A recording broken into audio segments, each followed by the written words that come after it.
اعوذ باللہ من الشیطان الرجیم بسم اللہ الرحمن الرحیم قال یا آدم انبئہم باسمائہم، اللہ نے فرمایا کہ آدم ان کو بتاؤ ان کے نام. فلما انباہم باسمائہم، تو جب انہوں نے بتا دیے ان کو فرشتوں کو ان کے نام، قال الم اقل لکم انی اعلم غیب السماوات والارض، تو اللہ نے فرمایا کہ میں نے کہا نہیں تھا کہ میں جانتا ہوں آسمانوں اور زمین کی تمام غائب چیزوں کو جو تمہاری نگاہوں سے بھی اوجھل ہے، غیب. میں ہر شے کا جاننے والا ہوں. وَأَعْلَمُ مَا تُبْدُونَ وَمَا كُنتُمْ تَكْتُمُونَ، اور میں جانتا ہوں جو کچھ تم ظاہر کر رہے تھے، جو کچھ تم چھپا رہے تھے. چھپانے میں محسوس ہوتا ہے کہ ان کی خواہش یہ تھی کہ خلافت ہمیں ملے. ہم خدام ادب ہیں، ہر وقت تسبیح و تحمید اور تقدیس میں مصروف ہیں، جو حکم ملتا ہے بجا لاتے ہیں. تو یہ خلافت کسی اور مخلوق کو کیوں ملے؟ یہاں صرف یہ اور بتا دوں کہ یہ چونکہ اب ایک تیسری مخلوق کا ذکر بھی بعد میں آئے گا. 3 صاحب تشخص مخلوقات ہیں اللہ کی، صاحب تشخص، صاحب شعور، جن میں میں کا شعور ہے. انا، میں. ایک ملائکہ ہے، ان کی تخلیق نور سے ہوئی ہے. ایک انسان ہے جن کی تخلیق گارے سے ہوئی ہے. ایک جنات ہیں جن کی تخلیق آگ سے ہوئی ہے. باقی حیوانات ہیں، ان میں شعور تو ہے، خود شعور ہی نہیں ہے. Self consciousness, there is a world of difference between consciousness and self consciousness. انسان جب دیکھتا ہے تو اس کو یہ بھی معلوم ہے میں دیکھ رہا ہوں. کتا بلہ دیکھتا ہے، اسے یہ اندازہ نہیں ہوتا کہ میں دیکھ رہا ہوں. دیکھنے کا ایک نتیجہ ہے جو نکل آتا ہے، لیکن میں کا وجود نہیں ہے. یہ انا، سیلف، ایگو، یہ انسان میں ہے، جنات میں ہے، شعور میں، اور فرشتوں میں ہے. ایک نوری مخلوق، ایک ناری مخلوق، ایک زمین کے اس کرسٹ میں یہ جو مٹی اور گارے، مٹی اور پانی کا جو ملغوبہ ہے گارے کی شکل میں، اس سے بنا ہے. قال یا آدم انبئہم باسمائہم فلما انباہم باسمائہم قال الم اقل لکم انی اعلم غیب السماوات والارض واعلم ما تبدون وما کنتم تکتمون وَإِذْ قُلْنَا لِلْمَلَائِكَةِ اسْجُدُوا لِآدَمَ فَسَجَدُوا إِلَّا إِبْلِيسَ. اور یاد کرو جب کہ ہم نے کہا فرشتوں سے سجدہ کرو سب کے سب آدم کو، جھک جاؤ آدم کے سامنے. فسجدوا، ان سب نے سجدہ کیا، الا ابلیس، سوائے ابلیس کے. پہلی بات تو یہ سمجھیے کہ تمام ملائکہ کے سجدے کی ضرورت کیا تھی؟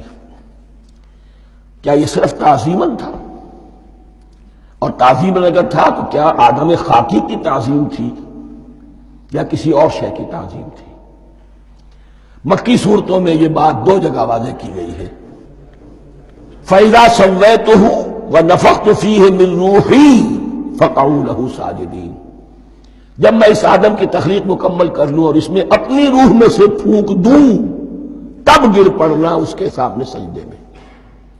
تعظیم اگر ہے تو آدم خاکی کی نہیں ہے، اس کے اندر جو ڈیوائن ایلیمنٹ ہے، جو ڈیوائن سپارک ہے، جو روح ربانی ہے، میری روح، اس کی ہے.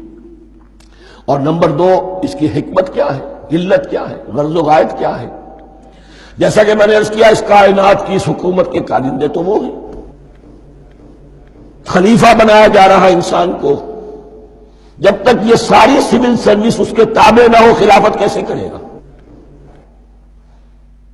دیکھیے میں جانا چاہتا ہوں، چوری کرنے کے لیے جانا چاہتا ہوں، راستے میں کتنے فیکٹرز ہوں گے، کتنے فزیکل فینومینا ہوں گے. میں چلنا چاہتا ہوں، میں زمین کو دھکیلتا ہوں، زمین مجھے دھکیلتی ہے. زمین مجھے نہ دھکیلے تو میں کیسے چلوں گا؟ یہ پوری کائنات جو ہے، یہ جب ہم کو ارادہ کرتے ہیں اور کوئی فعل کرتے ہیں تو اس فعل کے پورے ہونے میں، اس کے ظہور میں نہ معلوم کون کون سے ایلیمنٹس ہیں، کون کون سی فورسز آف دی نیچر ہے جو ہمارے ساتھ موافقت کرتی ہے تو ہم وہ کام کر سکتے ہیں. اور ان سب پر فرشتے مامور ہیں، ہر ایک کی اپنی ڈومین ہے. اگر وہ تابع نہ ہوں تو خلافت کی کوئی معنی نہیں. خلافت دی گئی ہے، یہ ادھر جانا چاہتا ہے جانے دو، یہ نماز کے لیے مسجد میں جانا چاہتا ہے جانے دو، یہ چوری کے لیے نکلا ہے نکلنے دو، اس لیے کہ اس کو جو اختیار دیا گیا ہے اس کے اختیار کے استعمال میں یہ تمام جو قوتیں ہیں وہ اس کے ساتھ موافقت کرتی ہیں، تب اس کا کوئی ارادہ وہ اچھا ہو یا برا وہ پایہ تکمیل کو پہنچ سکتا ہے۔ یہ گویا کہ سبارڈینیشن اس کے لیے سمبل کہ تمام فرشتوں کو جھکا دیا گیا۔ البتہ اس آیت میں ایک مغالطہ پیدا ہوتا ہے، الا ابلیس، سوائے ابلیس کے۔ مغالطہ یہ پیدا ہوتا ہے کہ شاید وہ بھی فرشتہ تھا، اس لیے کہ حکم تو فرشتوں کو دیا گیا تھا۔ پھر نوٹ کیجئے اس سے پہلے، بہت پہلے سورہ کہف نازل ہو چکی ہے، اور سورہ کہف میں فرما دیا گیا ہے کان من الجن ففسق عن امر ربی، وہ جن تھا پس اس نے سرکشی کی اپنے رب کے حکم سے۔ فرشتے کی شان یہ نہیں ہے، وہ اللہ کے کسی حکم کی سرتابی نہیں کرتا۔ لا یعصون اللہ ما امرہم ویفعلون ما یؤمرون، وہ اللہ کے کسی حکم کی نافرمانی نہیں کرتے اور جو حکم ملتا ہے بجا لاتے ہیں۔ یہ جنات کے اندر اختیار تھا، جیسے اختیار انسانوں کو دیا گیا ہے۔ جنات میں نیک بھی ہیں بد بھی ہیں، اعلیٰ بھی ہیں ادنا بھی ہیں، جیسے انسانوں میں۔ لیکن یہ عزازیل جو جن تھا علم اور عبادت دونوں کے اعتبار سے بہت بلند ہو گیا تھا، اور یہ فرشتوں کا یوں سمجھیے کہ ہم نشین، فرشتوں کے ساتھ اس طور سے شامل، جیسے بہت سے انسان بھی اگر اپنی بندگی میں، زہد میں، عبادت میں، نیکی میں ترقی کرے تو ان کا ملائے اعلیٰ کے ساتھ، عالم ارواح کے ساتھ، عالم ملائکہ کے ساتھ ایک رابطہ قائم ہوتا ہے۔ اسی طریقے سے وہ جو عزازیل تھا جن ہونے کے باوجود اپنی نیکی، عبادت، پارسائی اور اپنے علم میں فرشتوں سے بہت آگے تھا، اس لیے معلم الملکوت کی شکل اختیار کر چکا تھا۔ اس کو اپنی زون تھا، یہ بات جیسا کہ میں نے عرض کیا 7 مرتبہ قرآن میں یہ بات آئی ہے، قصہ ابلیس و آدم، کہ فرشتوں کو حکم ہوا کہ سجدہ کرو، سب جھک گئے، ابلیس نے سجدے سے انکار کر دیا 7 مرتبہ۔ یہ 7ویں مرتبہ ہے جو ہم پڑھ رہے ہیں، مصحف میں پہلی مرتبہ آ رہا ہے، ترتیب نزول میں 7ویں مرتبہ آ رہا ہے۔ یہ آدم و ابلیس کا قصہ اس سے آگے سورہ اعراف میں آئے گا، پھر سورہ ہجر میں آئے گا، سورہ بنی اسرائیل میں آئے گا، سورہ کہف میں آئے گا، سورہ طٰہٰ میں آئے گا، سورہ صاد میں آئے گا، 6 مرتبہ مکی قرآن میں، 1 مرتبہ یہاں۔ تو یہاں اشارہ نہیں کیا، اس لیے مغالطہ ہو سکتا ہے، لیکن یہ کہ سورہ کہف میں آپ کو بتا چکا ہوں کان من الجن ففسق عن امر ربی، اس نے اپنے رب کے حکم سے سرتابی۔ ابلیس اس کا صفاتی نام ہے اب، اس لیے کہ اب لسیبلسو کے معنی ہوتے ہیں مایوس ہو جانا، یہ اللہ کی رحمت سے بالکل مایوس ہے، اور مایوس جو ہو جائے وہ شیطان ہو جاتا ہے۔ اب میرا تو چھٹکارا نہیں ہے، جتنوں کو برباد کر سکوں کروں، میری تو عاقبت خراب ہو چکی ہے، جتنوں کو اپنے ساتھ، ہم تو ڈوبے ہیں سنم تم کو بھی لے ڈوبیں گے۔ اب وہ شیطان اس معنی میں کہ انسان کی عداوت اس کی گھٹی میں پڑ گئی، اس نے اللہ سے پھر اجازت ملی کہ مجھے مہلت دے دے یوم یبعثون، قیامت تک کے دن کے لیے، تو میں ثابت کر دوں گا کہ یہ آدم اس رتبے کا حقدار نہ تھا، مستحق نہ تھا جو اسے دیا گیا۔ انا خیر منہ، میں اس سے بہتر ہوں، خلقتنی من نار وخلقتہ من طین، تو نے مجھے آگ سے بنایا، اسے گارے سے بنایا۔